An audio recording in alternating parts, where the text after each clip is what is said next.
అందరికీ నమస్కారం. చాలా సంవత్సరాల తర్వాత ఈ గొంతు, ఈ వ్యక్తిని వైఎస్ అభిమానులందరూ 2009 తర్వాత రాజశేఖర రెడ్డి గారి మరణాంతరం తర్వాత 2009 నుంచి 2019 వరకు పనిచేసినటువంటి అనేక మంది వైఎస్ అభిమానులకి ఈ రమణారెడ్డి ఆస్ట్రేలియా గొంతు, ఈ ముఖం గుర్తుపట్టుంటారు.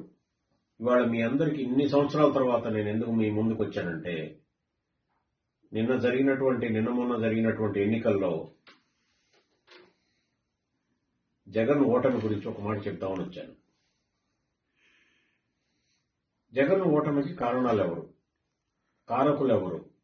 జగన్ ఓటమికి కారకులు జగనే. జగన్ని ఎవరు ఓడించలేదు, ఈవీఎంలు ఓడించలేదు, ప్రజలు అంతకంటే ఓడించలేదు. కానీ జగన్ని ఓడించింది జగనే.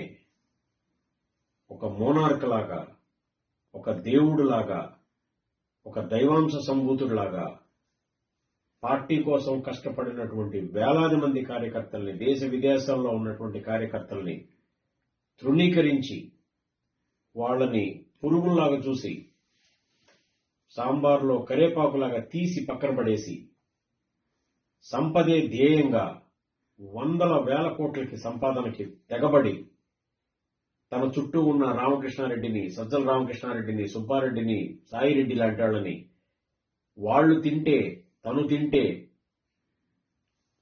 అంతా సుభిక్షంగా ఉంది, బటన్ నొక్కి ట్యాక్స్ పేయర్స్ డబ్బులు విచ్చలవిడిగా లక్షల కోట్లు పంచితే అడిగేవాడు లేడు, అడ్డు అదుపు లేదు.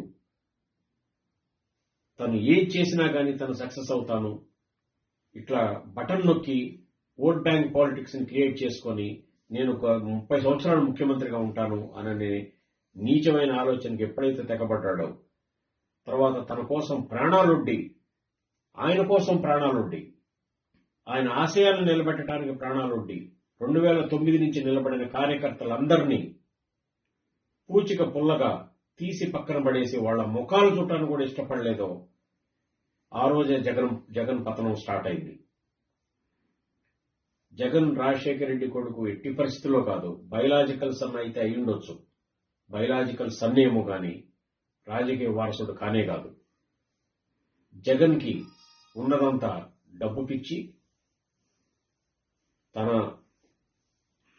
తన వృద్ధి, తన చుట్టూ ఉన్నటువంటి ఈ వంది మాగదులు, వీళ్ళందరూ 4 రూపాయలు ఎట్లా సంపాదించుకొని పైకెళ్ళాలి అనే ఆలోచన తప్ప ఇంకొక ఆలోచన లేదు.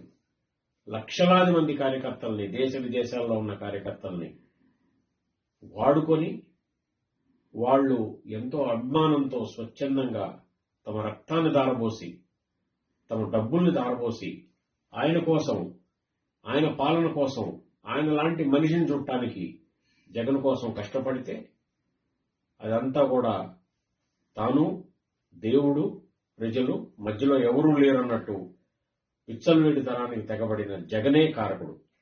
చివరిగా నా ఒక్క వినపం వైఎస్ఆర్ అభిమానులందరికీ, వైఎస్ఆర్సీపీ తరఫున కంటెస్ట్ చేసిన ఎంపీ, ఎమ్మెల్యే అందరికీ, ఇతను నాయకుడు కాదు, ఇతన్ని త్యజించాల్సిన టైం దగ్గరకు వచ్చింది. ఇతన్ని నాయకుడిగా దయచేసి గుర్తించకండి. ఇతను వద్దు, ఇతను పార్టీ వద్దు, ఈ పార్టీ కూడా ఇతన్ని కాదు. నల్గొండ జిల్లాకు చెందిన శివకుమార్ రిజిస్టర్ చేస్తే ఆ పార్టీని కొనుక్కున్నాడు ఇతను. అందుకని ఇతనితోటి సమూల సర్వనాశనం తప్ప కార్యకర్తలకి, వైఎస్ కోసం పనిచేసినటువంటి అభిమానులకి పురోగతి ఉండదు. అందుకని ఈ ఓటమికి కారకుడు జగనే, ఈవీఎంలు కాదు. మిగతా ఇటువంటి పిచ్చి విషయాల్లోకి వెళ్ళి తప్పుదారి పట్టించి ఆడేం చేస్తాడంటే, ఇవాళ ఆడి డోర్లన్నీ అందరికీ ఓపెన్. సాయిరెడ్డి డోర్లు ఓపెన్, సుబ్బారెడ్డి డోర్లు ఓపెన్, సజ్జల రామకృష్ణారెడ్డి డోర్లు ఓపెన్. వీళ్ళు వందల వేల కోట్లు తిని వీళ్ళు నెక్స్ట్ 50 తరాలకి సుప్రీంకోర్టులో కూడా ఏ కేసు అయినా కానీ ఫైట్ చేయగలిగే పరిస్థితిలో ఉన్నారు వీళ్ళ మీద వచ్చే కేసులు.